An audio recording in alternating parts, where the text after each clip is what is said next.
Sir आपने current के बारे में जो भी बताया था वो तो समझ आ गया था, पर सर ये रेजिस्टेंस और रेसिस्टिविटी समझ नहीं आ रहे। सर इनके बारे में भी हमें थोड़ा सा ज्ञान दे दें।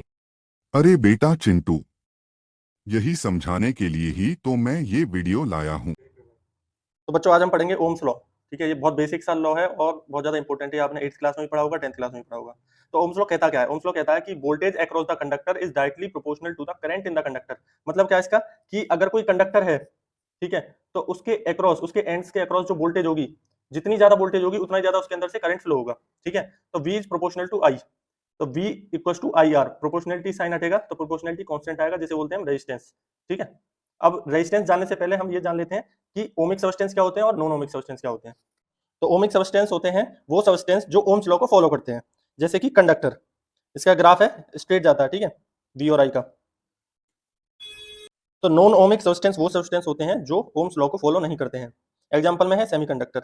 इसका ग्राफ सीधा नहीं, थोड़ा सा कर्व हो जाता है। ठीक है, एक टाइम तक सीधा जाता है, फिर कर्व हो जाता है, तो ये ओम्स लॉ को फॉलो नहीं करते हैं। तो हम जानते हैं रेजिस्टेंस क्या होता है। ठीक है, रेजिस्टेंस क्या होता है? Obstruction created by conductor in the path of flow of current. मतलब क्या है इसका? करंट के फ्लो के पाथ में जो एक रुकावट पैदा होती है कंडक्टर के द्वारा, उसे रेजिस्टेंस कहते हैं। ठीक है, ये एक स्केलर क्वांटिटी है। ऐसा यूनिट हो जाएगी इसकी V अपॉन A, मतलब वोल्ट अपॉन एम्पियर, और इसे सीधा सीधा ओम भी बोलते हैं। ठीक है, डायमेंशन इसकी हो जाएगी V अपॉन I। ठीक है, V को चेंज कर देंगे W upon Q into I, और ये इसे कैलकुलेट कर लेंगे तो इसकी डायमेंशन आएगी ML स्क्वायर T-3A-2। ठीक है, अब ये हमने रेजिस्टेंस के बारे में जान लिया, तो हम अब इसका डेरिवेशन करेंगे। तो ओम्स लॉ में पता है ओम्स लॉ क्या होता है? V इक्वल्स टू IR, तो R इक्वल्स टू क्या हो जाएगा? V upon I। अब हमें पता है कि I इक्वल्स टू होता है NEA/VD। ठीक है, VD क्या है यहाँ पे? Drift velocity. अच्छा, ड्रिफ्ट वेलोसिटी के बारे में अगर आपको नहीं पता और इस एक्सप्रेशन के बारे में नहीं पता, तो आप जाके मेरी पिछली वीडियो, करंट वाली वीडियो देख सकते हैं। ठीक है, जोर जोर से बोल के लोगों को स्कीमें बता दे। उसमें मैंने ये ड्राइव कर रखा है। तो I की जगह पे ये वैल्यू हम रखेंगे। ठीक है, N क्या है यहाँ पे? Number of electrons per unit volume. E है यहाँ पे चार्ज ऑन 1 इलेक्ट्रॉन। A है cross section area of conductor. ठीक है, तो ये सारी वैल्यू I की हम इसके I की जगह पे पुट कर देंगे। तो R इक्वल टू हो गया V अपॉन NEA/VD। तो जो VD की वैल्यू है, ड्रिफ्ट वेलोसिटी की वैल्यू, ठीक है, इसका भी डेरिवेशन कर रखा मैंने। ठीक, E tau upon M। E क्या है? इलेक्ट्रॉन पे जो चार्ज है, और ये कैपिटल E है इलेक्ट्रिक फील्ड, टाउ है relaxation time, average relaxation time, और M है मास ऑफ इलेक्ट्रॉन। ठीक है, तो R की जगह पे क्या हो जाएगा? R इक्वल टू हो जाएगा VNEA, और VD की जगह पे ये वाली वैल्यू पुट कर दी। ठीक है, तो M जो है वो ऊपर चला जाएगा। ठीक है, तो हो गया VM upon NE square A E tau. ठीक है, अब हमें पता है कि V अपॉन E क्या होता है? L। तो V अपॉन E L होता है, तो V अपॉन E की जगह पे हमने क्या रख दिया? L। तो जो रेजिस्टेंस का फॉर्मूला बनेगा वो होगा ML upon NE square A tau. ठीक है, अब ये फॉर्मूला बन गया, तो इससे हम ये निकाल सकते हैं कि जो रेजिस्टेंस है वो किस किस पे डिपेंड करता है। तो factors on which resistance depend. ठीक है, इस फॉर्मूले से ही हम सारे फैक्टर्स का पता लगा लेंगे। क्या है कि पहला है increases with increase in length. ठीक है, ये L ऊपर है, ठीक है, न्यूमरेटर में, तो ये डायरेक्टली प्रोपोर्शनल हो गया, तो जितनी लेंथ बढ़ेगी उतना ही रेजिस्टेंस बढ़ेगा।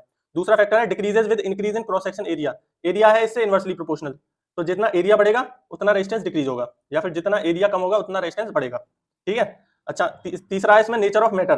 ठीक है, किस तरह का मैटर है, एलॉय है, कंडक्टर है, सेमीकंडक्टर है, क्या है। ठीक है, और चौथा है increase with increase in temperature. अच्छा, आप कहोगे कि इस फॉर्मूले में टेम्परेचर तो है नहीं, पर अरे टेंशन नहीं लेने का, अपुन है ना। ये जो टाउ है, ठीक है, रिलैक्सेशन टाइम, इससे ही डिपेंडेंट है। ठीक है, कैसे डिपेंडेंट है? मतलब जितना ज्यादा रिलैक्सेशन टाइम होगा उतना कम टेम्परेचर होगा। ठीक है, तो टेम्परेचर से रिलैक्सेशन टाइम डिपेंड कर रहा है, तो टेम्परेचर और टाउ का जो रिलेशन है वो इनवर्स हो गया। मतलब जितना टाउ होगा उतना कम टेम्परेचर होगा। ठीक है, मतलब अगर टेम्परेचर बढ़ाएंगे तो टाउ कम होगा, तो इनवर्स प्रोपोर्शन हो गया इसका। तो और इसका इनवर्स प्रोपोर्शन है रेजिस्टेंस के साथ, तो रेजिस्टेंस का टेम्परेचर के साथ डायरेक्ट रिलेशन हो जाएगा। ठीक है, तो ये जो रेजिस्टेंस है टेम्परेचर बढ़ाने से बढ़ेगा। ठीक है, देखो अब हमने जो डिपेंडेंसी से एक रिलेशन निकालेंगे, ठीक है, रेजिस्टेंस का, कि रेजिस्टेंस लेंथ के डायरेक्टली प्रोपोर्शनल होता है, ये देखा अभी हमने, और एरिया के होता है इनवर्स प्रोपोर्शन। ठीक है, तो प्रोपोर्शनलिटी साइन हटेगा, तो हमारा आ जाएगा R equal to rho L upon A। ये प्रोपोर्शनलिटी कांस्टेंट है यहाँ पे, जिसे रेजिस्टिविटी बोलते हैं या फिर स्पेसिफिक रेजिस्टेंस। ठीक है, तो R का ये फॉर्मूला भी हो गया जो सिंपल और बेसिक सा फॉर्मूला। ठीक है, R equal to rho L upon A। तो अगर हमें रो की डेफिनेशन निकालनी हो, रो मतलब रेजिस्टिविटी और स्पेसिफिक रेजिस्टेंस, तो कैसे निकालेंगे? हम क्या करेंगे कि लेंथ और एरिया की वैल्यू पुट कर देंगे। क्या वैल्यू पुट करेंगे? लेंथ हो जाएगी 1 मीटर और एरिया हो जाएगा 1 मीटर स्क्वायर। तो जब इनकी वैल्यू 1 1 पुट करेंगे तो जो रो है वो रेजिस्टेंस के बराबर हो जाएगा। तो इससे हम रेजिस्टिविटी को डिफाइन कर सकते हैं। ठीक है, तो रेजिस्टिविटी क्या है? Resistance of conductor of unit length, ठीक है, यूनिट लेंथ थी, and unit cross section area is called resistivity और स्पेसिफिक रेजिस्टेंस। ठीक है, और ये एक स्केलर क्वांटिटी होती है।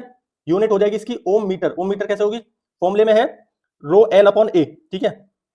तो ये रो का जो फॉर्मूला हो जाएगा वो जाएगा आर ए अपॉन एल। तो ए ऊपर है, एल नीचे है, ठीक है। तो एक लेंथ बचेगी और रेजिस्टेंस बचेगा, तो इसकी यूनिट हो जाएगी ओम मीटर। डायमेंशन होगी M L cube T minus 3 A minus 2, ठीक है। अच्छा, हमने निकाला था एक फॉर्मूला आर का भी, ठीक है, वो था M L upon N square A tau, ठीक है। तो जो आर की जगह पे वो सिंपल वाला फॉर्मूला था वो रखेंगे, रो एल अपॉन ए, ठीक है। इसे कंपेयर करेंगे तो एल से एल कैंसिल हो जाएगा और ए से ए कैंसिल हो जाएगा, बचेगा हमारा rho equal to M N square tau, ठीक है। तो इस फॉर्मूले में से एल भी चली गई, ए भी चला गया। तो रेजिस्टिविटी किस किस पे डिपेंड करेगी, रेजिस्टिविटी डिपेंड करेगी केवल टेम्परेचर पे और नेचर ऑफ मैटर पे, ठीक है। तो अब हम छोटी सी एक सिंपल सी डेफिनेशन पता करते हैं कि कंडक्टेंस क्या होता है। कंडक्टेंस होता है रेसिप्रोकल ऑफ रेजिस्टेंस, ठीक है। मतलब क्या है, 1 अपॉन आर, ठीक है।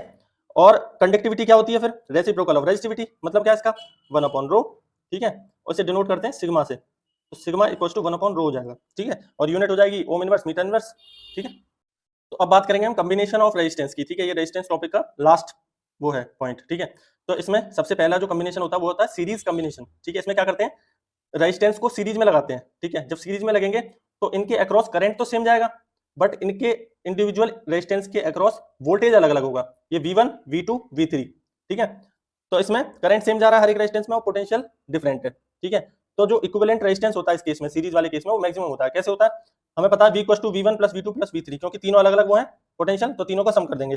फिर इनकी जो वो है ओम्स लॉ से वैल्यू IR वो पुट कर देंगे, तो V इक्वल्स टू हो जाएगा IR V1 equals to IR1 IR2 IR3, ऐसे करके हमने कर दिया। तो I को कॉमन लेके दोनों तरफ से जब काट देंगे तो हमारा जो सीरीज में रेजिस्टेंस का इक्विवेलेंट आ जाएगा, क्या आएगा, R equals to R1 plus R2 plus R3, ठीक है। तो इसलिए ये मैक्सिमम होता है।